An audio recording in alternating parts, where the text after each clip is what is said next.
Hey, True Believers, Englentine here. I wanted to originally repost the misconception of diversity in comics as is. I made this video some 6 years ago when I first started. It's one of my earliest videos.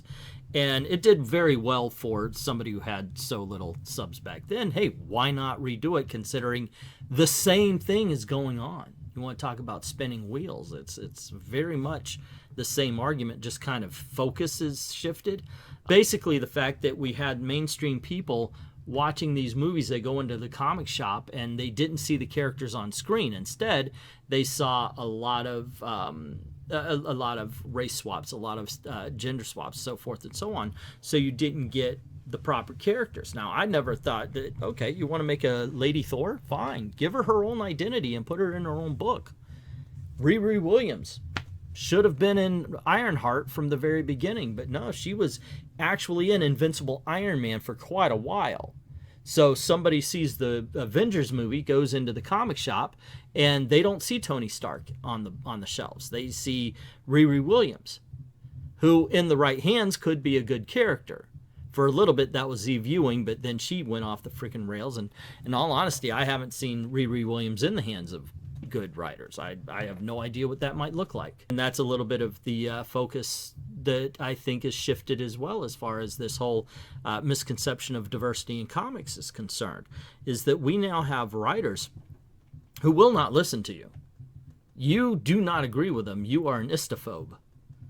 They do not believe that you have good intentions. My whole thing in the beginning was Captain America and Falcon.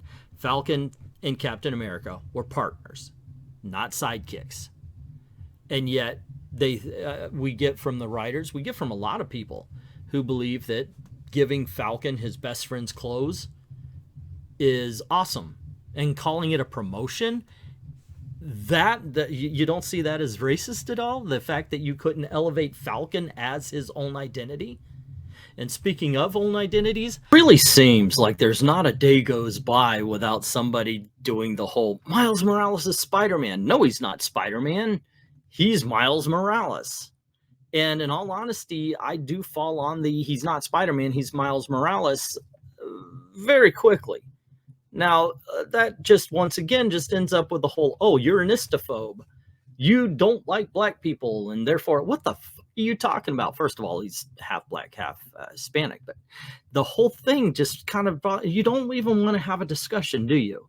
It's straight to the racist, straight to the this is why must, instead of thinking, why are you not giving this character his own identity? And I'm incredibly serious about this. Miles Morales has such a no identity that they did a what if where he was Captain America, where he became Wolverine. How the did that happen, for one?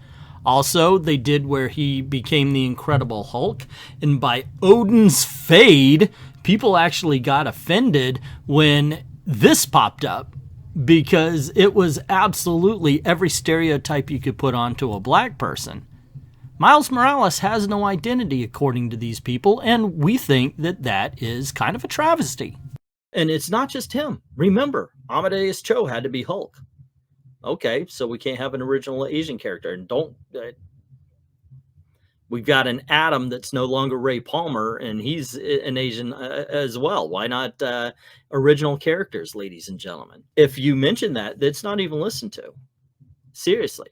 Miles Morales is a very interesting character. People love Miles Morales. They go see the movies. Everybody loves Miles Morales. But if you, for one instant, suggest perhaps you should give him his own identity, you, like I said, are a racist. According to the writers, according to the editors, according to everybody almost who is in comic books today. As a matter of fact, it's gotten to the point where the comic book industry is fighting everybody now who is not the comic book industry. If you're a retailer, if you're a reader, if you're a longtime reader, so long as you don't go in lockstep, they are now your enemy, according to them.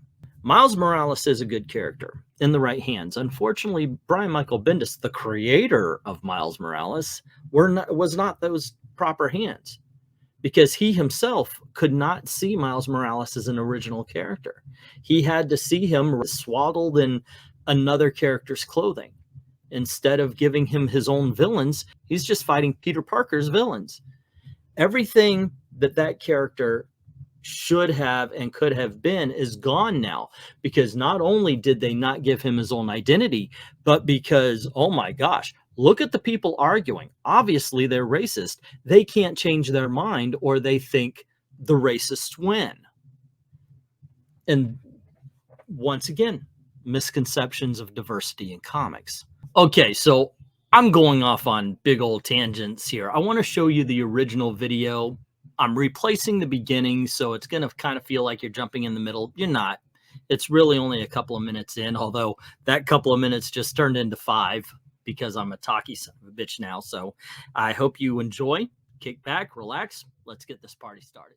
One of the problems with this whole SJW comic book creator versus normal reader argument is that we have let them control the narrative. So instead of arguing against this agenda, against them putting their politics down our throats, we use their language, and it really does come off as if we are against diversity in comics. And trust me, there's enough moronic comic book creators out there ready to jump on us and call us whatever istophobe comes to mind just because we disagree with them. And look, I'm no dummy, of course. We got a lot of other people coming into the collector's realm, the geek world, if you will, because of Iron Man and the MCU. But what they don't realize is this hobby did not start as soon as they jumped on. Some of us have been around for years, decades, definitely in my case. I started collecting long before this was cool. I started collecting in the 70s and 80s, and this was at a time when you could get bullied and sometimes beaten up if you made public your passion or your love for comic books or Dungeons & Dragons, sci-fi. Any of the geek stuff that we take for granted now could end up with a bully if you let it know in public. And sometimes we did that. I know me and my friends sometimes brought our comic books to school so we could read them during our lunch hour. And that did cause some problems with bullies, but we didn't stop. We didn't let it stop us. Yet no matter how much bullying we would get at school or we would get outside of the community, the one place anybody could feel safe and secure was at the comic book convention. You could go there and it doesn't matter if you are black, if you're white, if you're Asian, if you're Hispanic, if you're in a wheelchair, if you're in any way, shape, or form handicapped. It did not matter. You can find acceptance within the sci-fi and comic book collecting community because we accept everybody. It doesn't matter what you look like. It matters, do you enjoy the hobby? Do you enjoy the 4-color press? Do you enjoy the science fiction? That's all we care about. So we don't have the problems of the outside world, the prejudices of the outside world that's been brought in since it's opened the door to the feminists and the SJW crowd. I'm sorry, this is your problem you're bringing into our community, not a problem that our community has had. And as I said before, to the SJW crowd, to the multi-gendered, whatever you figure yourself to be, welcome. Welcome, we accept you. What we do not accept is the culture of victimhood. Leave that be. Enjoy the comics, enjoy the adventures, enjoy the stories, enjoy the art, but leave your culture of victimhood behind. It has no place in the sci-fi and comic book community. Here, we value diversity. We value diversity of thought. We don't care what color, what gender, what sexual orientation you are. We just care what you love, who you are, not what you are. The sad thing is I've seen how this works. I've seen the SJW crowd, and I know that even though I've said, hey, welcome, come in, because I've made an argument or tried to make a discussion at all, that they would see me as some sort of Nazi, and that would make it easy for them to beat me nearly to death in the street, all the while calling me the hater for speaking my mind and not even getting the irony of them using Gestapo tactics to silence me. You know what? Let's nip this lack of diversity crap in the bud. This is All Negro Comics. It was produced in 1947. It's the very first black-owned, black-written, black-drawn comic feature. It was an anthology book with the likes of Ace Harlem, a private detective story, and Lion Man and Bubba, who was a college-educated African-American, and he's sent by the United Nations on a mission to a uranium deposit. They had their heroes. Now, granted, this book never made it out of the black community. However, it did open the door for Del's Lobo. And he opened the door to the very first black superhero, the Black Panther. Now, here's a little bit of trivia because a lot of people get this wrong. I said the first black superhero because he is often described incorrectly as the first African-American superhero. But the Black Panther is all African, no American, leaving the first African-American superhero to be the Falcon. The Falcon started off as Captain America's sidekick, but then became a hero in his own right, branching off into his own miniseries and even becoming ultimately famous because of his appearances in the Marvel movies. Enter Nick Spencer, SJW and White Knight, who decided that the Falcon does not have enough personality to sell a book by himself, so he stripped him of his identity and gave him the identity of a white superhero. And they give him the identity of Captain America. Now, was it Nick Spencer not being able to make the Falcon interesting, or was it given to him on high that the Falcon now needs to be the new Captain America? Either way, they are not confident enough in this character to give him his own book. But hold on there, Englentine. This is not the first time a black character has taken the role of a white character.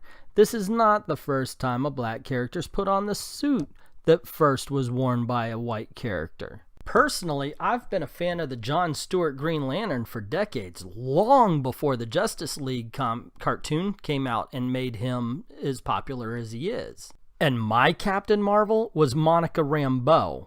I was a big fan of hers. I liked her in the Avengers, and I actually owned this comic. I liked her as a character, even in the Secret Wars. I had no idea who this white boy was, and to tell you the truth, when I read his comics, I found him to be quite boring. But the big difference between these two taking over in the Falcon is that Jon Stewart was not a hero in his own right before he became the Green Lantern. And the original Captain Marvel? He was dead. Look, Marvel doesn't have the corner marketed on stupid politics in comic books, whether it's gender politics or otherwise, as you can tell by this panel, where the Kansas City corn-fed country boy Superman decides that he doesn't want to be for the American way anymore. DC comic writers were never afraid to throw their hat into the ring for some political point or of view one way or the other. The most famous, of course, being Green Lantern number 76, where, of course, Green Lantern and Green Arrow are going out on a road trip. We meet this gentleman here who basically says, hey, you know, you've done a great job for green skins, orange skins, and hell, purple skins, but there is some skins you didn't bother with, and I'm paraphrasing, where he says, yeah, you're just not doing enough for black people. And I thought this was really poignant as a kid, but when I grew older, I was like, wait a second. Where's the panel of him saying, look, I'm a space cop. I've got the freaking universe to deal with. Talk to the street heroes. I spend enough time on Earth as it is. And this kind of highlights the problem. Look, this guy's just saying, hey, there is a problem, and maybe the readers, maybe people should actually pay attention to it. Nowadays, it would straight up go, and you don't agree with me politically, you're a Republican, I'm a Democrat, therefore you suck, and it's unnatural. In the past, the politics seemed to come from the characters. And this story works because you have the very human, very liberal character Green Arrow telling his godlike friend that there are problems down on Earth that you're not seeing because you're too busy flying high above it. And that's the big difference between the stories from the past and the stories from the present. Those lessons that they tried to teach us in the past came from the characters.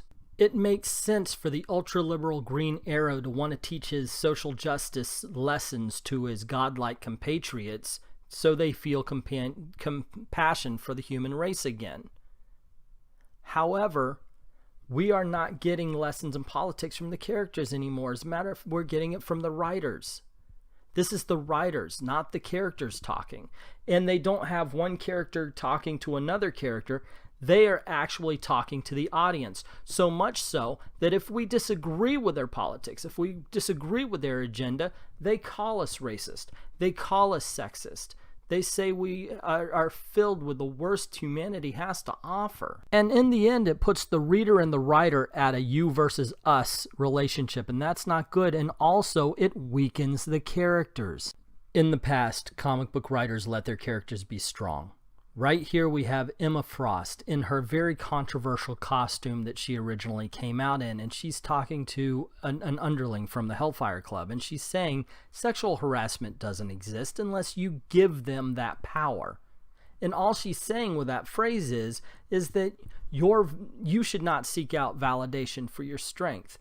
Your own personal strength comes from fiat, not from committee. You don't need the validation of others to feel good about yourself. Yet that's not what modern day writers are saying. Modern writers saying now is, you must validate me. I am not strong unless you tell me I am strong. I am not worth anything unless you tell me I am worth something. And that's where the gender identity politics does not belong in comic books.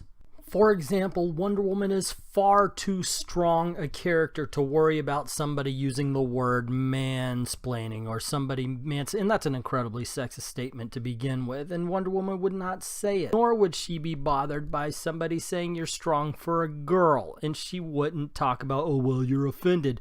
This woman goes toe-to-toe with Superman. She's not worried about the gender politics. But anyway, this is about all I've got on the topic right now, so I'm going to exit. But what I'm going to do is I'm going to give the SJWs a win by leaving on a whole bunch of drawings of women by Rob Liefeld circa 1990, because there's no way, shape, or form that anybody could ever defend this, since there's in no way, shape, or form a human being that could possibly exist that looks like this.